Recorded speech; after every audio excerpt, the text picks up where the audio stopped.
So, hi everyone, this is Mayank Kothari, and we are on the third topic of our scope and objectives of financial management chapter. Till now, we have seen कि meaning क्या होता है और introduction क्या था financial management का और what is the meaning of financial management and aspects of the financial management before moving onward to the evolution of financial management let's discuss अभी तक हमने क्या क्या देखा. The very first thing that we saw is कि हम जब introduction देख रहे थे फाइनेंशियल मैनेजमेंट का तब हमने देखा कि एक चीज़ होती है कि पैसा लाना, सोर्सेस ऑफ फाइनेंस. ठीक है, मैं यहाँ पे लिख देता हूँ एक बार. दिस इज सोर्सेस या एक्विजिशन, सोर्सेस ऑफ फाइनेंस, पैसा लाना, देन उसको अलोकेट करना. ठीक है, फिर उसको ऑपरेट करके पैसा कमाना.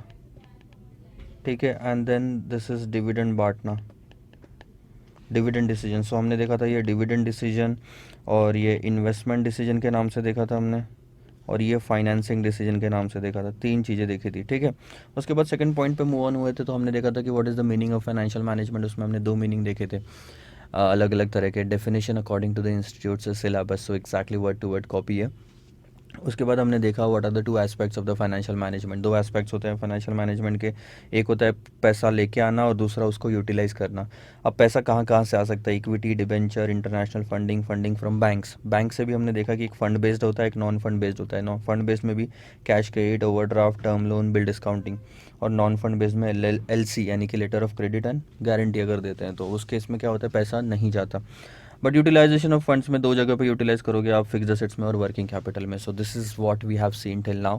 Now is the time to discuss about the evolution. तीन फेज़ है, बहुत ही छोटा सा वीडियो, बहुत ही क्या बोलते हैं, कंसाइज ये कॉन्सेप्ट है. एग्जाम में आने के चांसेस थोड़े से कम है. Still it is given in the syllabus. We need to discuss an overview about it.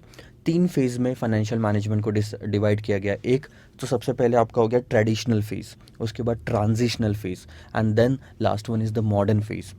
अब एक एक करके डिस्कस करते हैं. What is the traditional phase? जब बहुत पहले क्या होता था ना, फाइनेंशियल मैनेजमेंट को इतना इंपॉर्टेंस नहीं मिलता था. ट्रेडिशनल फेज़ में बिल्कुल ना के बराबर इंपॉर्टेंस मिलता था. सिर्फ फाइनेंशियल मैनेजमेंट के जो कॉन्सेप्ट्स है, ठीक है, कॉन्सेप्ट्स है, इनको तभी देखा जाता था जब कभी कोई दो कंपनी मर्ज होती है. रेयर इवेंट्स जो होते हैं ना, डे टू डे ऑपरेशन में फाइनेंशियल मैनेजमेंट को इंक्लूड नहीं किया जाता था.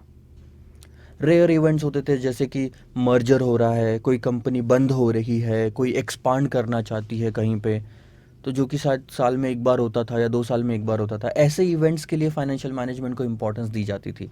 हाँ, ये भी बात सही है कि जब ऐसे इवेंट होते थे तो जो पैसा देने वाले होते थे जैसे बैंक हो गए या कंसल्टेंट होते हैं या फाइनेंशियल सर्विसेज जो प्रोवाइड करते हैं, experts like chartered accountants and all that, इनकी नीड होती थी उस टाइम पे.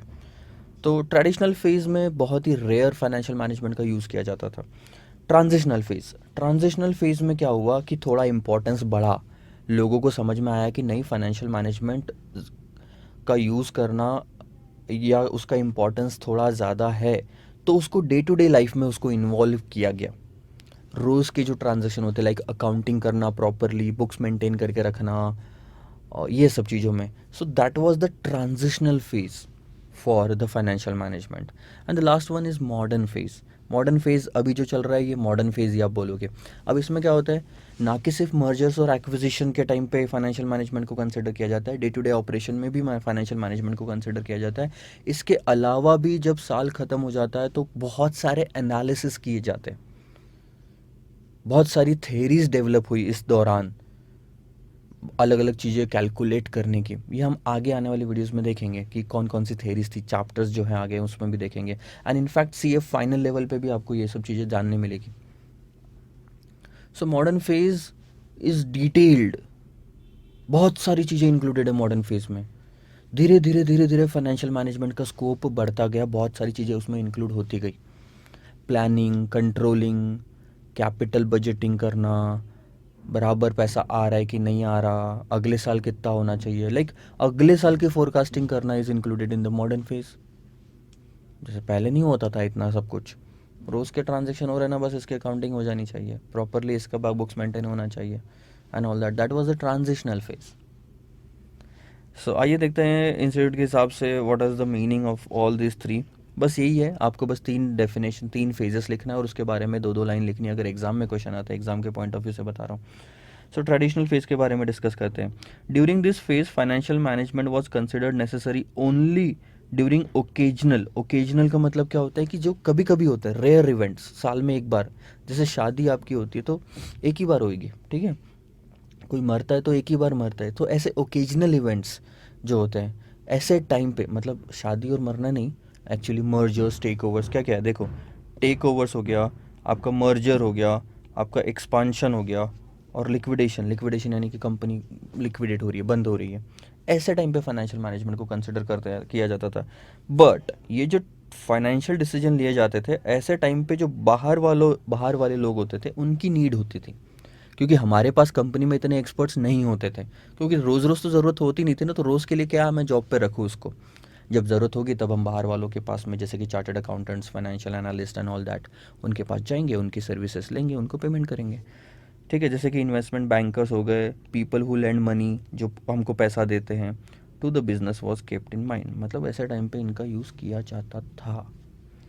ट्रांजिशनल फेज की बात करते हैं। During this phase the day to day of problems that financial management managers faced were given importance. रोज़ की जो प्रॉब्लम होती थी ना, अकाउंटिंग, बुक्स मेंटेन करना, कैश मेंटेन करना, वर्किंग कैपिटल मेंटेन करना, इन सबको ध्यान में रखा गया। The general problems related to fund analysis, planning करना, कंट्रोल में रखना चीज़ों को, were given more attention in this phase. Transitional phase में इन सब चीज़ों को ज़्यादा ध्यान दिया गया।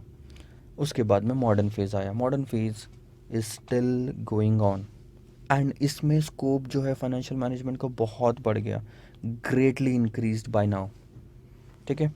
It is important to carry out financial analysis for a company. This analysis helps in decision making. जैसे कि मैंने आपको पहले बताया था, हम सिर्फ अब डे टू डे ऑपरेशन की बात नहीं करते, हम सिर्फ कभी रेयर इवेंट्स के टाइम पे फाइनेंशियल मैनेजमेंट को इंक्लूड नहीं करते, हम इस साल ये भी प्लानिंग करते हैं कि अगले साल के सेल कितना होगा, अगले साल कितने इन्वेस्टमेंट करना है, कितने फिक्स्ड एसेट्स खरीदने हैं। ये जो डिसीजन मेकिंग सिचुएशन होती है इसमें भी फाइनेंशियल मैनेजमेंट का अब मदद होती है।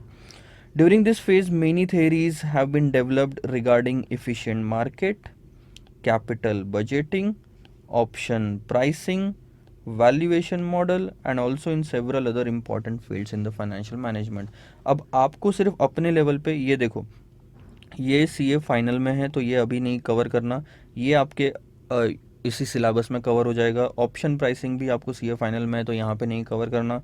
वैल्यूएशन में कुछ कुछ यहाँ पे है, कुछ कुछ यहाँ पे नहीं है, तो अभी इतना डिटेल में मत समझो कि ये चीज़ क्या है। ये जब आप आगे जाओगे, चैप्टर्स कंप्लीट करोगे ना, तब आपको ये समझ में आ जाएगा कि what is efficient market, capital budgeting क्या होता है एंड वैल्यूएशन मेथड्स क्या है।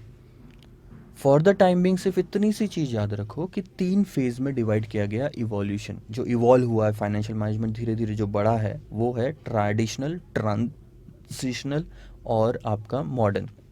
जैसे इवॉल्व होने का मतलब क्या बोलते हैं ना, जैसे एक बच्चा अगर बिगड़ा हुआ बच्चा है तो जब छोटा बच्चा होता है तो धीरे धीरे वो बढ़ता है। जब धीरे धीरे बढ़ता है तो उसमें समझ आना शुरू हो जाती है, वो अपने डिसीजन लेना शुरू कर देता है, फिर बड़ा होकर वो पैसा कमाने लगता है। तो हम पर्सनल ह्यूमन बीइंग को कैसे इवोल्यूशन कैसे बोलेंगे? अच्छा हाँ, इवोल्यूशन का दूसरा एग्जांपल देता हूँ, ये वाला छोड़ो, ये सब बेकार एग्जांपल था।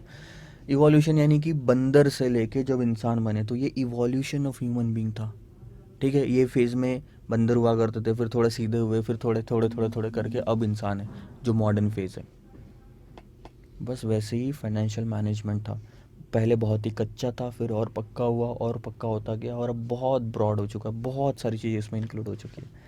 सो ओवरऑल हमारी 3 चीज़ें कवर अप हो गई। एक तो इंट्रोडक्शन, मीनिंग एंड इस वाली वीडियो में हमने देखा evolution of the financial management. Next video में we are going to see what are the functions of the financial management. इस पे 4 मार्क्स या 5 मार्क्स पे क्वेश्चन आ सकता है। So please stay connected with us. Bye bye.